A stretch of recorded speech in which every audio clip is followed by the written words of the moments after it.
I'll get it.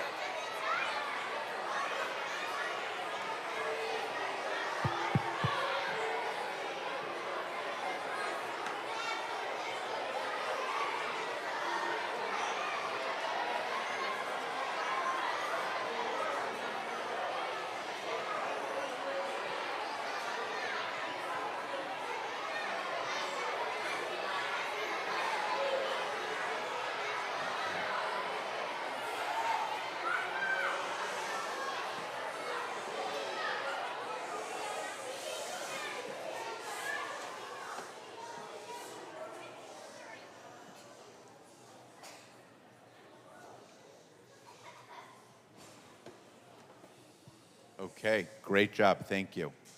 All right, welcome to our annual musical assembly.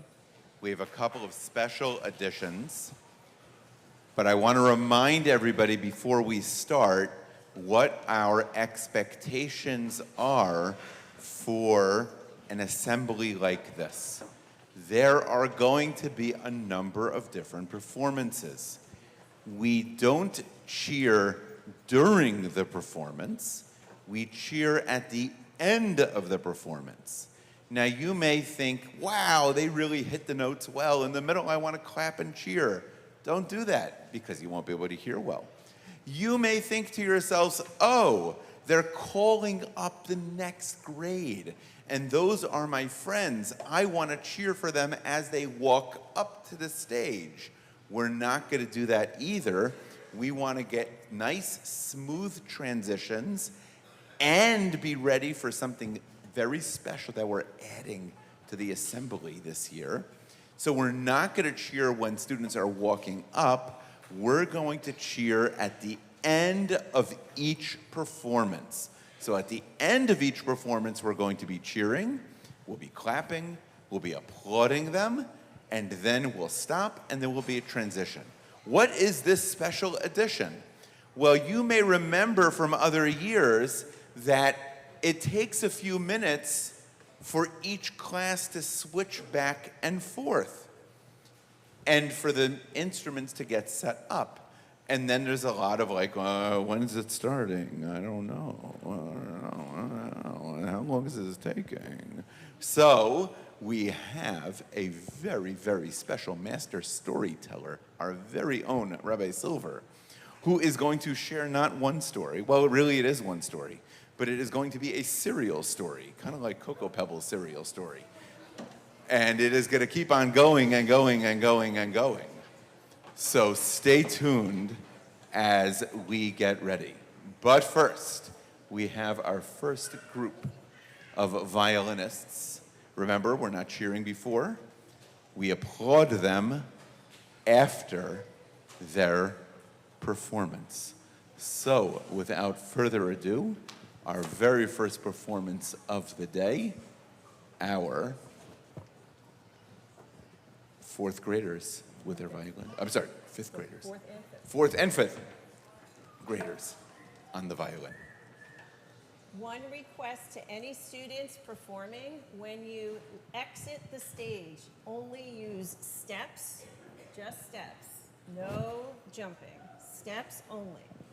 Our first piece is Hatikva. Please stand for Hatikva.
So boys and girls, the only thing I'm going to tell you is what I tell the boys in my class all the time. The only thing worse than not hearing a story is hearing half a story.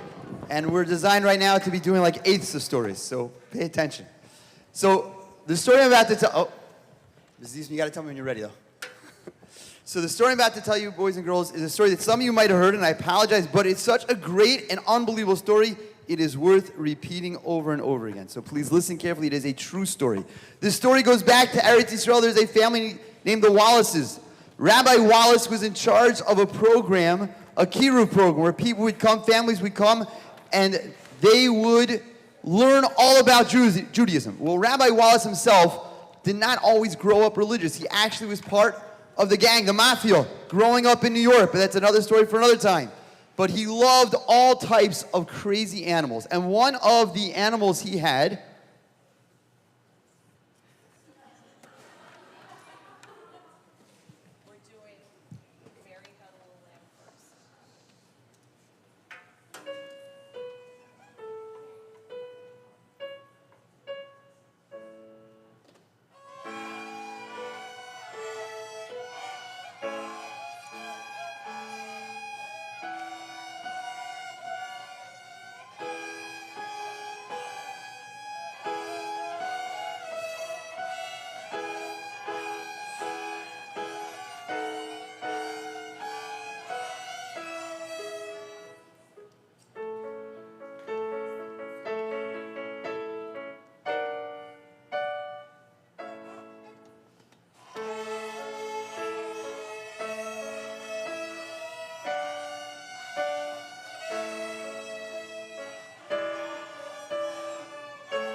So one of these crazy animals that the Wallace had was called an African gray. It was a parrot. His name was Pepe. Pepe was extremely smart, and Pepe had a couple of favorite words he used to like to say. He used to love saying, Baruch Hashem. Let's hear you guys say it. Pepe used to love saying Baruch. He used to sing Shalom Aleichem. One of his all-time favorites was the Manish Tanah, no matter what time of year it was. Pepe, however, got the Wallaces into a lot of trouble sometimes. For example, one time there was a family staying by the Wallaces, and it was Shabbos, they were having a Shabbos meal, and suddenly the phone rings. And suddenly the phone gets picked up. Shalom Aleichem. And there's a whole conversation. And the family's looking at the Wallaces. Like, I thought this was a religious family. And the Wallaces like kind of sitting there. What the family that was visiting didn't realize was that Pepe was very good at imitating the sound of a phone ringing. And he was very good at saying Shalom Aleichem. And very good at having a conversation. So this family visiting thought that the entire conversation happened on Shabbos on the phone. And the Wallaces had to explain that really it was their parrot, Pepe, having an entire conversation. Pepe used to be able to imitate all the kids' the voices very well. So sometimes their dog, Gremlin, would be running around, and Pepe liked the dog food for some reason. I don't know, I've never tried it, but it seems to taste good to the bird. So Pepe would call Gremlin's name with the voice of one of the children. So Gremlin would go running around looking for who called it, and Pepe, meanwhile, would start eating the dog food. One time, the Wallaces had some work being done, and they had workers. And the workers were outside and all the way upstairs. And Pepe got very good at imitating some of the workers' voices. So Pepe would start calling one of the workers. And the worker would come up, what do you want? I didn't call you. You called my name. I didn't call you. And this would go back and forth till the workers started getting in a fight. The pieces you will hear are called The Boat Song and Au Clair de la Luna.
It got so bad that at some point in time, the Wallaces had to explain to the workers that really nobody was calling them that. It was Peppy, their parrot, and they had to set Peppy outside. But that's not what I wanted to tell you about Peppy, because Peppy, besides having an unbelievable ability to imitate people's voices and sounds, he did something which is unbelievable, which most of us probably have never done, at least knowingly.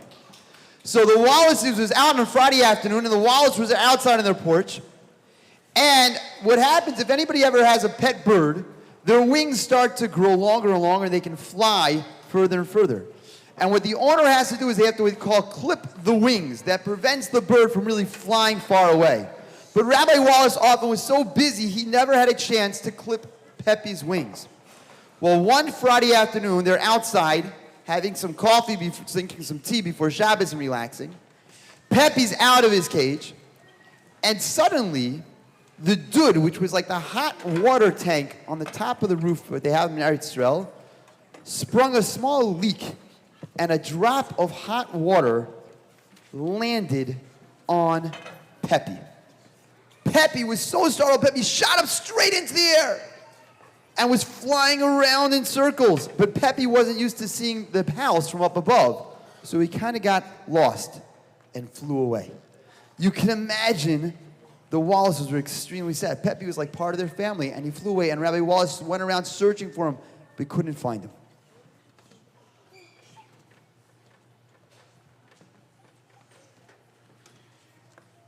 You will now hear Hot Cross Buns and Mary Had a Little Lamb.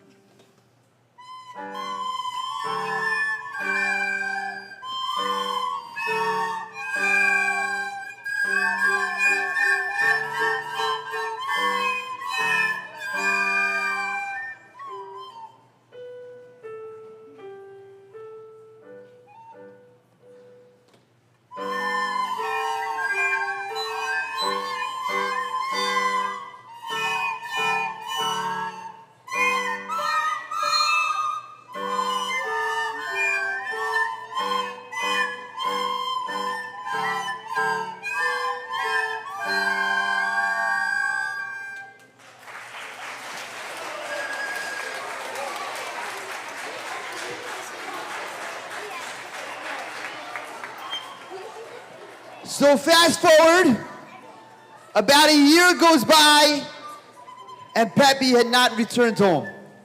One day, Rabbi Wallace is at his office, and he gets a phone call from one of the people that works for him, and says, "Listen, Rabbi Wallace, we're having a little bit of a problem." Okay, what's the problem? He says, "There's this new family named the Hararis, and they became religious not that long ago, and they started opening up their house for us to give classes to other people." So Rabbi Wallace says, "Okay, sounds great. What's the problem?" He says, "Well, the Hararis have a bird that keeps interrupting the speaker. And it really is making it difficult for the speaker to say anything, because every time he starts speaking, the bird's interrupting." So Rabbi Wallace says, do you ask them to move the bird? He says, we tried, but they said, no, we like the bird in this room here. We want to keep it in here. We were thinking that since you like a lot of kind of animals and stuff, maybe you could call the Hararis and you could speak to them about some of the halachas that apply when you have pets, like feeding them and Shabbos and all the different things that go into there. So Rabbi Wallace says, of course. So he calls up Rabbi Mr. Harari and he starts speaking. And he says, I heard you have a lot of interesting animals. He says, yeah, we do. He says, we have horses, we have sheep. And there's some interesting halachas about what you can or can't do and how to treat your animals and feeding them and taking care of them. And they're having this whole conversation.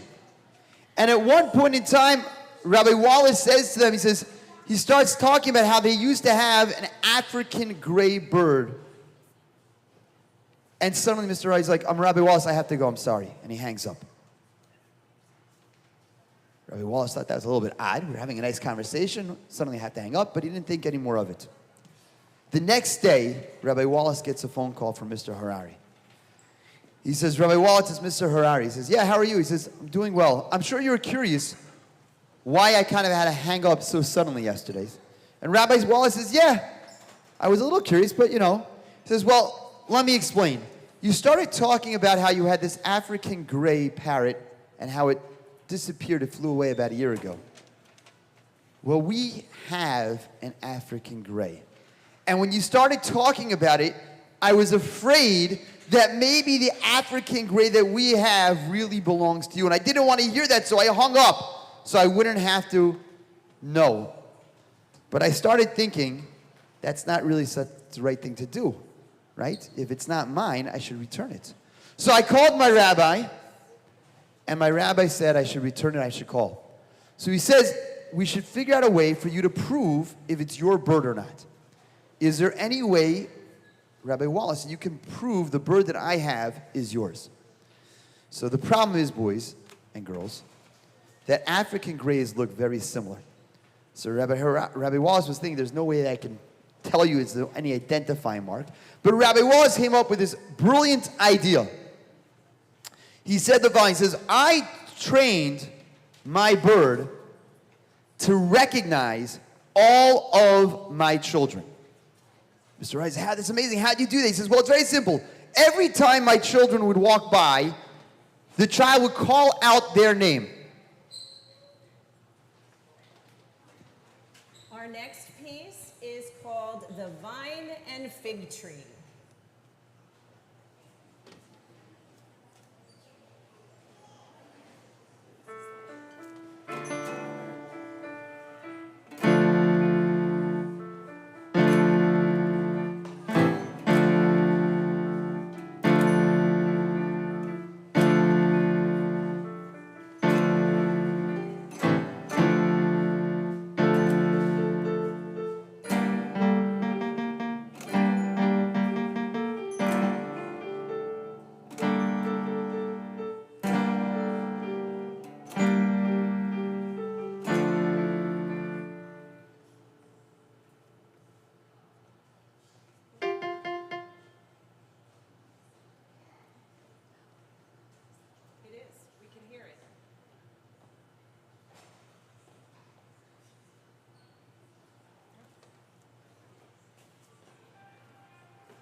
So Mr. Harari says, it's amazing. So Rabbi Wallace says, it worked really well except for myself and my wife. You see, Pepe keeps calling me, my wife's name's Sally, and keeps calling my wife Yossi. I said, how'd that happen? He said, well, what happened, I'd walk by, and I'd call for my wife Sally, and my wife would walk by and call me Yossi, so Pepe kind of kept mixing up, which is why we call it, a bird brain.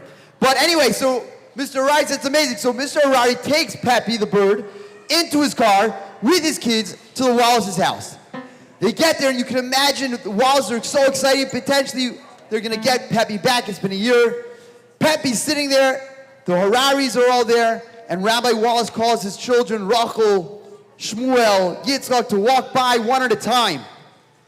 And Pepe is sitting there just staring. Kind of like daring Rabbi Wallace and paying him back for making him run away and not finding him. And Rabbi Wallace is standing there praying to Hashem, please, please, please say something. And after a moment, Pepe blurts out all the children's names. And Mr. Harari realizes that this was the Wallace's bird. But the question, boys and girls, you have to understand, that's not the amazing part of the story. See, what happened was Rabbi Wallace asked Mr. Harari, how did you find Pepe? So Mr. Harari said the following. He says, Mr. Harari said the following. He said, my backyard is right up against a wall, which is by a soccer field. And one Friday, I was out in the backyard doing some gardening, and there was a soccer game going on. And it seems Pepe flew down and landed in the middle of the soccer field while a soccer game was going on. Well, the referee recognized that this was not a regular bird and carefully went and picked up the bird and brought it to my wall, my fence. And he saw me out there and he said, Mr. Harari, I know you have a lot of unusual animals. I found this bird here. Would you like it? And he showed me the bird, and I instantly recognized it as the African gray, a very special bird. And I said, of course. So I took it in, and he hadn't eaten in a while. It looked exhausted, a little sick. So we brought it in, and we're starting to take care of it. And after a few days of it getting back its appetite and health, it suddenly blurts out, Baruch Hashem, Shalom Aleichem, Ma nishtara. And we're like, what is this? We didn't know anything. What is this? It's a Baruch Hashem. And after doing this for a few weeks, we said, we got to figure out what is this Baruch Hashem that this bird keeps saying. So we signed up for some of your classes to find out more about Judaism. And we were so inspired that we decided to become religious. We decided to come from. We're not done yet. Our next piece is Zoom Gali Gali.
It was at this point in time when Rabbi Wallace realized what was going on at the Hararis during the shir time. That all the time Pepe wasn't trying to interrupt, but Pepe was just trying to add into the shir. And Pepe, we see, because of him always saying Baruch Hashem and Shalom Aleichem, ended up causing the Hararis to find out more about Judaism and becoming religious. But that's not the end of the story yet. Because Rabbi Wallace, you would think, would have learned his lesson. And what would you think Rabbi Wallace would have done to the Pepe's wings? He would have clipped them. But once again, Rabbi Wallace became very, very busy, and he forgot to clip the wings. And it was another Friday afternoon, and the Wallaces were outside enjoying the nice weather. And Rabbi Wallace was about to go inside to get more iced tea. And as Rabbi Wallace went to get the iced tea, the neighbor's cat saw Pepe sitting out of the cage and decided it wanted a little Friday afternoon pre-Shabbos snack. And the neighbor's cat jumped to Pepe. But Pepe was quicker and shot straight back up into the air. And once again went flying around in circles, not recognizing.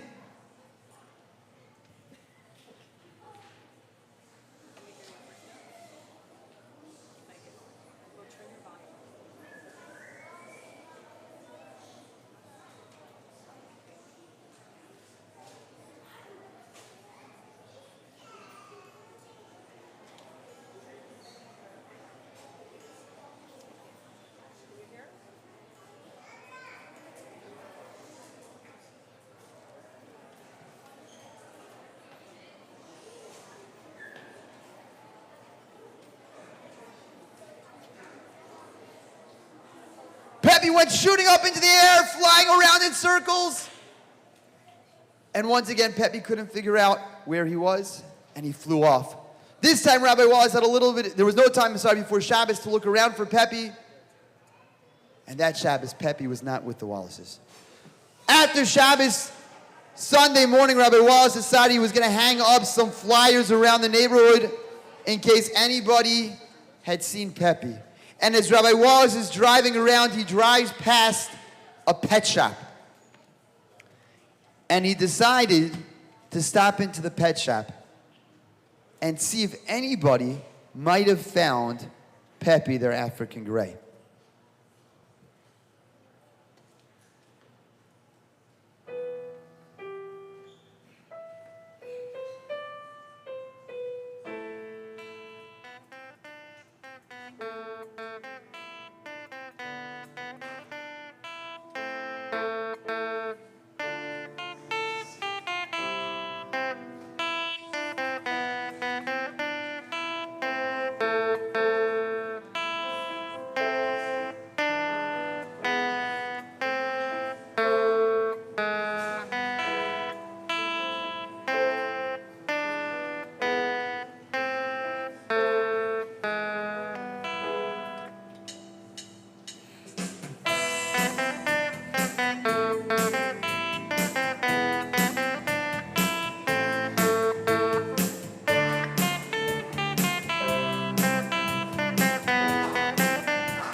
So Rabbi Wallace walks into the pet shop, and he goes to the pet owner, and he says, listen, on Friday, my African gray parrot flew away.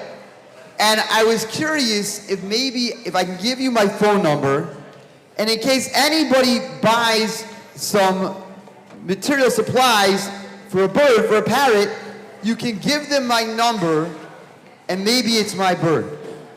So the store owner turns to Rabbi Wallace and says, Rabbi Wallace, you're not going to believe this, but on Friday, you said your bird flew away on Friday? He says, yeah. On Friday, as I'm getting ready to close up the store, a car quickly drives up in front and starts honking. So I go out to see what's going on. The person rolls down the window and he points to the back seat. He says, listen, I have a bird back there and I'm afraid if I come in that it's going to fly away. I need to get a bird cage and bird food and a bunch of stuff for the bird. So I quickly get together whatever stuff he needed and I bring it out to the car. And the man is about to drive away and I say, wait a second. Before you go, can I have your phone number? And the man looked at me like, why do you want my number? And he said, and I told him, he says, well, listen, maybe this bird, it sounds like you found it. Maybe the owner is going to be looking for it. And therefore, if the owner comes to me, I can give him your number. And the store owner tells Rabbi Wallace that the person in the car was very reluctant. He looked at him like suspiciously. But eventually he gave me the number. And the store owner gave Rabbi Wallace the number. And Rabbi Wallace gets home and he's very excited. He calls the phone number. And the man picks up the phone and Rabbi Wallace introduces himself and he says, listen, I was speaking to the pet store owner and he told me that you found a bird on Friday, an African gray. And I told the store owner gave me your phone because I actually lost our African. It flew away on Friday afternoon. Now, boys and girls, if you were the person who just found this African gray, you probably would be a little hesitant, not believing. So the man says, I don't believe you. He says, I think that you and the store owner planned this whole thing so that I would have to give a lot of money to the store owner to buy all these materials for the bird, and then you're going to come and take the bird away. It's not really yours. Prove to me that the bird is yours. So Rabbi Wallace says, ask me a question. So the man thinks for a second. He says the following. He says, what does the bird do if somebody's drinking next to it? What does the bird do? And Rabbi Wallace kind of gave a chuckle. And he said, that's a really good question. He said, the bird burps.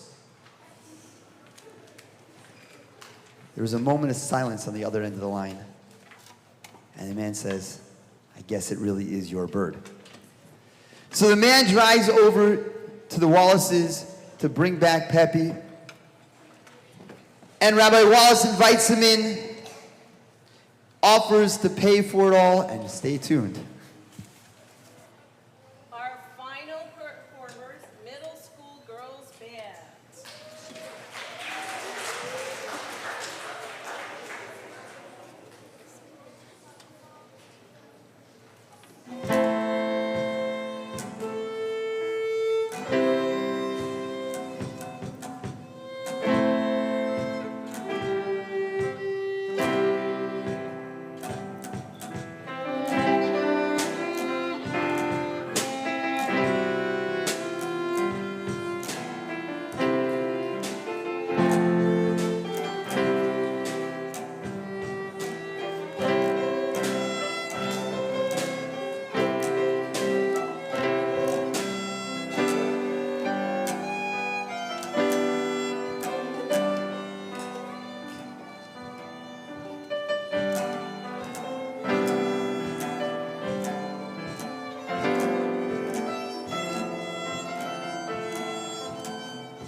right. Gentlemen, I'm not sure why you're standing. Second grade boys, you should be sitting. Second grade boys, you should be sitting.